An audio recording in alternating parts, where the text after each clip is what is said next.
नमस्कार। आप सभी स्टूडेंट्स का नव्या के एजुकेशनल प्लेटफॉर्म पर हार्दिक स्वागत है। जैसा कि आप सभी को पता है, अभी हम इंग्लिश ग्रामर के foundational chapter part of speech के बारे में स्टडी कर रहे हैं और आज हम एडवर्ब सीरीज में एक नया टॉपिक स्टडी करने जा रहे हैं जिसका नाम है एडवर्ब ऑफ क्वांटिटी, जिसे हिंदी में परिमाण सूचक क्रिया विशेषण कहा जाता है। ठीक है। इस चैप्टर की शुरुआत करने से पहले भी हम आपको एक चीज समझाना चाहेंगे कि इस टॉपिक को भी आपको समझने के लिए एकेडमिक के बजाय प्रोफेशनल होना बहुत जरूरी है, यानी कि प्रैक्टिकली होना बहुत जरूरी है। जब तक आप इसको प्रैक्टिकली होकर नहीं समझेंगे तब तक ये टॉपिक आपको अच्छी तरह समझ में नहीं आएगा। पहले आप इसकी हेडिंग देखिएगा, फिर मैं आपको इसको बाद में समझाऊंगा। ठीक है। हेडिंग ये है कि कोई भी क्रिया हो, कोई भी विशेषण हो या कोई दूसरा क्रिया विशेषण हो, ठीक है, उसकी मात्रा, उसका क्षेत्र, उसका प्रसार और उसका विस्तार को जानने के लिए हम जिस उपर्युक्त क्रिया विशेषण का प्रयोग करते हैं उसे हम हिंदी में परिमाण सूचक क्रिया विशेषण कहते हैं। इसका मतलब यह हुआ कि हमें सिर्फ तीन चीजों का ध्यान रखना है। एक तो क्रिया यानी कि वर्ब, दूसरा विशेषण यानी कि एडजेक्टिव, और तीसरा कोई अन्य क्रिया विशेषण यानी कि एडवर्ब, कोई दूसरा एडवर्ब। अगर हमें इन तीन चीजों की मात्रा, उसका क्षेत्र, उसका प्रसार और उसका विस्तार दिखाना हो, उसके बारे में बात करनी हो, तो उसके लिए हम जो उपर्युक्त शब्द का प्रयोग करेंगे उसे हम परिमाण सूचक शब्द के, परिमाण सूचक क्रिया विशेषण के नाम से संबोधित करेंगे। मैं एक आपको छोटा सा एग्जांपल देता हूं क्रिया का।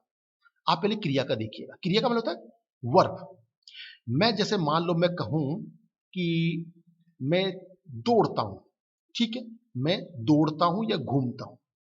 अब मैंने कहा फास्ट, मैं तेज दौड़ता हूं, ठीक है ना। तो ये फास्ट क्या हो गया, उसका गुण हो गया। दौड़ता तो है लेकिन तेज दौड़ता है। मैंने कहा मैं बीमार हूं या मैं आलसी हूं। मैं आलसी हूं, कितना आलसी हूं, कम, थोड़ा या ज्यादा। मैं बहुत ज्यादा आलसी हूं, यानी कि मैं आलसी तो हूं लेकिन मैं ज्यादा आलसी हूं। तो ये उसकी मात्रा हो गई, उसका क्षेत्र हो गया, प्रसार हो गया कि भाई मैं ज्यादा हूं, कम नहीं हूं। मान लीजिए मैं ये कह दूं कि मैं बहुत ज्यादा थका हुआ हूं, ठीक है।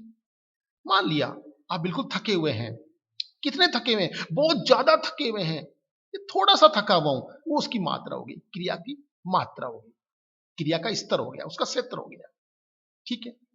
तो इस तरह से जैसे मान लो विशेषण की बात करते हैं। विशेषण का मतलब होता है संज्ञा या सर्वनाम की विशेषता बताने वाले शब्दों को विशेषण कहते हैं। हम विशेषण की बात कर रहे हैं। मैंने कहा राजू अच्छा है। अच्छा क्या है, विशेषण यानी गुण है। अब अच्छा कितना अच्छा है, राजू बहुत अच्छा है, बहुत अच्छा है, ठीक है। राजू थोड़ा ही अच्छा है, ज्यादा अच्छा नहीं है, थोड़ा सा अच्छा है। तो ये उसकी मात्रा हो गई। तो आप देख सकते हैं क्रिया या विशेषण उन दोनों की मात्रा के बारे में, क्षेत्र के बारे में बात कर रहे हैं। मान लीजिए दूसरे क्रिया विशेषण के बारे में बात कर रहे हैं, है ना। तो आप देख सकते हैं कि अगर मान लीजिए हम ऑलरेडी एक एडवर्ब का प्रयोग कर रहे हैं। मैंने कहा कि राजू तेजी से दौड़ा या राजू धीरे से दौड़ा, ठीक है ना।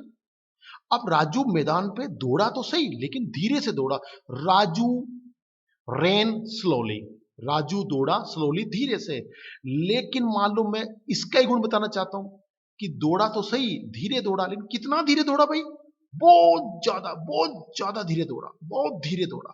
तो मान लो मैं कहूंगा वेरी स्लोली, लिटिल स्लोली, ए बिट स्लोली, यानी कि दौड़ा, धीरे दौड़ा। अब धीरे भी कितना, अरे बहुत धीरे था, बिल्कुल न के बराबर था। तो वो इसका प्रसार हो गया, क्षेत्र हो गया, उसकी एक मात्रा हो गई। तो आप देखिए हमारे जीवन में जो भी क्रिया घटती है, क्रिया के बारे में हम जब भी संज्ञा या सर्वनाम की विशेषता बताते हैं, नाउन या प्रोनाउंस के बारे में बात करते हैं, उसकी विशेषताओं के बारे में बात करते हैं, तो हम देखते हैं उनका लेवल नापते हैं, उनका स्तर नापते हैं, हम उसकी मात्रा को चेकआउट करते हैं, हम उसके प्रसार को चेकआउट करते हैं, विस्तार को चेकआउट करते हैं। मान लीजिए अभी मैंने आपको तीसरा एग्जांपल दिया था कि धीरे। अब धीरे तो खुद एक ऑलरेडी क्रिया विशेषण है, ऑलरेडी पहले से है, लेकिन इसका भी हमने गुण बता दिया, इसकी भी मात्रा बता दी भाई, धीरे से, पर कितना धीरे, अरे बहुत धीरे भाई। मान लीजिए मैं कहता हूं कि राजू स्वीट बोलता है, मीठा बोलता है, ठीक है ना। कितना मीठा बोलता है, अरे बहुत मीठा बोलता है, बहुत मीठा। तो ऑलरेडी हमने एडवर्ब का प्रयोग कर रखा है, लेकिन फिर हमने इसकी और तारीफ कर दी और उसकी मात्रा बता दी हमने कि भाई कम है कि ज्यादा है। तो आप देख सकते हैं कि क्रिया हो, विशेषण हो या कोई दूसरा क्रिया विशेषण हो, उसकी मात्रा, क्षेत्र और प्रसार या विस्तार के बारे में जो भी शब्द बात करते हैं उन्हें हम हिंदी में परिमाण सूचक क्रिया विशेषण कहते हैं। अब आप इसको इंग्लिश के अकॉर्डिंग देख लीजिए कि कोई भी वर्ब हो, कोई भी एडजेक्टिव हो और कोई भी अनदर एडवर्ब हो, अगर इन तीनों के ही रेंज के बारे में बात करें, उनकी डिग्री के बारे में बात करें, एक्सटेंट के बारे में बात करें, तो समझ जाइए उसके लिए हम जो एप्रोप्रिएट वर्ड यूज करते हैं या एप्रोप्रिएट एडवर्ब यूज करते हैं उसे हम इंग्लिश में एडवर्ब ऑफ क्वांटिटी कहते हैं, जो कि उसकी क्वांटिटी को बताने का काम करता है। ये क्वांटिटी बताएगा वर्ब की, ये क्वांटिटी बताएगा एडजेक्टिव की, और ये क्वांटिटी बताएगा अनदर एडवर्ब की। उसके लिए कोई सा भी शब्द यूज कर सकते हैं। आपके सामने कुछ एग्जांपल, उनको बड़े ध्यान से देखिएगा। जैसे वेरी, वेरी का मतलब बहुत ज्यादा, टू बहुत ज्यादा, क्वाइट बिल्कुल, इनफ पर्याप्त, रेदर के बजाय, फेयरली अच्छे तरीके से, एंटायरली पूर्ण रूप से, पूरे तरीके से, ऑल टुगेदर साथ साथ में, ऑलमोस्ट लगभग, अधिकांश लगभग, पार्टली अलग तरीके से, विशेष तौर से, नियरली संभावित तरीके से, फुल्ली पूरी तरीके से, पूर्ण तरीके से, सो ऐसा, इसीलिए, वेल अच्छी तरीके से, होली पूर्ण या समग्र तौर के ऊपर, या पूरा का पूरा अपन काम में कर सकते हैं, काम में ले सकते हैं। तो ये आप देख रहे हैं, ये जितने भी शब्द आपके सामने एग्जाम्पल के तौर पे रिप्रेजेंट हो रहे हैं ना, ये सारे के सारे वर्ड यहाँ पे क्वांटिटी दिखा रहे हैं, एडवर्ब की क्वांटिटी दिखा रहे हैं। यानी कि ये शब्द यहाँ पे क्रिया के तौर पे या विशेषण के तौर पे जो भी शब्द प्रयोग हुआ है, ये उसकी भी विशेषता बता रहे हैं। किस तौर बता रहे हैं? उसकी क्वांटिटी के तौर पे, यानी कि उसकी मात्रा, क्षेत्र, प्रसार और विस्तार को व्याख्या करने के लिए बता रहे हैं। अब मैं आपके सामने कुछ एग्जाम्पल रखूंगा, तब आपका ये टॉपिक ऑटोमेटिकली क्लियर हो जाएगा। आप एग्जाम्पल देखिएगा। हमारा पहला एग्जाम्पल है, स्टार्ट करते हैं, 1 मिनट देखिएगा। हमारा पहला एग्जाम्पल है, राज इज सो लेजी। अब देखिए, राज लेजी है, आलसी है, पर कितना, उसकी मात्रा, उसका लेवल, उसका प्रसार कितना है, उसका विस्तार देखिए। लेजी तो है लेकिन बहुत ज्यादा, सो हद से ज्यादा, बहुत ज्यादा। तो हमने उसके प्रसार के बारे में बात कर ली, उसकी क्वांटिटी के बारे में बात कर ली, लेजी की क्वांटिटी कितनी है। इसी तरह से सी इज टू नोटी, अरे भाई वो बदमाश तो है, लेकिन कितनी बदमाश है, टू, बहुत ज्यादा बदमाश है। तो हमने यहाँ पे जो नोटी, जो एडजेक्टिव के तौर पे शब्द प्रयोग में हुआ है, विशेषण के तौर पे हमने जो शब्द यहाँ पे प्रयोग किया है, ये उसको भी व्याख्यात कर रहा है। आई एम वेरी टायर्ड, अरे भाई मैं थका हुआ तो हूं, लेकिन मैं बहुत ज्यादा थका हुआ हूं, बहुत ज्यादा, यानी कि मात्रा बहुत हो रही है। इसी तरह से यू आर पार्टली राइट, तुम निश्चित तौर पे राइट हो, बिल्कुल डेफिनेटली तौर पे तुम सही हो। तो यहाँ पे पार्टली का प्रयोग भी हम क्या कर रहे हैं, उसको विस्तार से दिखाने के लिए प्रयोग कर रहे हैं। इसी तरह से C is quite wrong in this case, वो इस केस में बिल्कुल गलत है, 100% गलत है, निश्चित तौर पे गलत है। तो हमने उसकी मात्रा दिखा दी कि हाँ है, लेकिन भाई वो गलत तो है, लेकिन कितना गलत है, पूरा का पूरा ही गलत है। आप सही हो लेकिन पूरे के पूरे सही हुआ।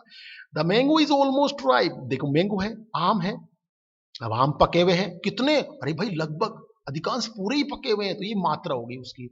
इसी तरह से the machine is fully automated, अरे भाई मशीन है, अब वो ऑटोमेट चलती है। जैसे मान लीजिए हमने उसका लाइट का बटन ऑन कर दिया, तो उसमें सारे जो प्रोसेस है उसमें किसी भी ह्यूमन रिसोर्सेज की रिक्वायरमेंट नहीं है, किसी भी इंसान की जरूरत नहीं है, वो हर काम ऑटोमेट कर लेती है। जैसे मान लो मैं बात करता हूँ, रोटी बनाने वाली मशीन है, वो ऑटोमेटिकली ही आटे को, मतलब जैसे गूंथना हुआ, आटे को पानी के साथ में मिलाना हुआ, उसके बाद में उसको रोटी का शेप देना हुआ, फिर ऑटोमेटिकली उसमें, मतलब जैसे मान लो भट्टी के अंदर पकना हो गया, फिर बाहर निकलना हो गया, ये सारा प्रोसेस ऑटोमेटेड है। तो भाई मैं मान लीजिए मैं कहूँ कि अरे भाई कितनी ऑटोमेटेड है, मतलब हर काम, यानी 100% ऑटोमेटेड है, 90% है।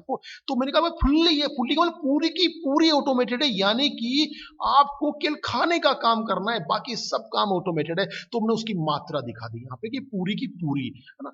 आई एम एंटायरली हैंडीकैप्ड, अब भाई मैं हैंडीकैप्ड हूं, यानी मैं विकलांग हूं, कितना विकलांग हूं, पूरा का पूरा विकलांग हूं, उसकी मात्रा हो गई पूरी, है ना, परिमाण हो गया। इसी तरह से दे आर रेदर बिजी, भाई बिजी हैं, लेकिन उसके बजाय उसके बजाय, उनके बजाय थोड़े से ज्यादा भी जिए, थोड़े कम भी जिए, तो ये भी मात्रा को दिखा रहा है। आई हैव इनफ वाटर, अरे भाई मेरे पास पानी है लेकिन पर्याप्त पानी है। पर्याप्त का मतलब आप समझ रहे हैं, ये पर्याप्त भी मात्रा को दिखा रहा है। अरे भाई मैं पीने योग्य पानी है मेरे पास में, यानी मैं रात तक, कल तक, 3 दिन तक इतना पानी चला सकता हूँ, उतना पर्याप्त पानी है। तो पानी की मात्रा दिखा दी। तो आप देख सकते हैं कि यहाँ पे नाउन के तौर पे, प्रोनाउन के तौर पे, क्रिया के यानी कि वर्ब के तौर पे, एडजेक्टिव के तौर पे या कोई दूसरे एडवर्ब के तौर पे हमने जितने भी शब्द प्रयोग किए, ये उनको भी क्वांटिटी के तौर पे क्वालिफाई करता है। तो उसके लिए हम जो एप्रोप्रिएट वर्ड यूज करते हैं उसे हम इंग्लिश में एडवर्ब ऑफ क्वांटिटी कहते हैं, और इसे हिंदी में परिमाण सूचक क्रिया विशेषण कहा जाता है। तो उम्मीद करता हूं आज का टॉपिक आपको अच्छा लगा और समझ में आया होगा। अगर अच्छा लगा हो तो प्लीज इसको लाइक करें, शेयर करें। आप सभी का बहुत बहुत धन्यवाद। Thank you so much.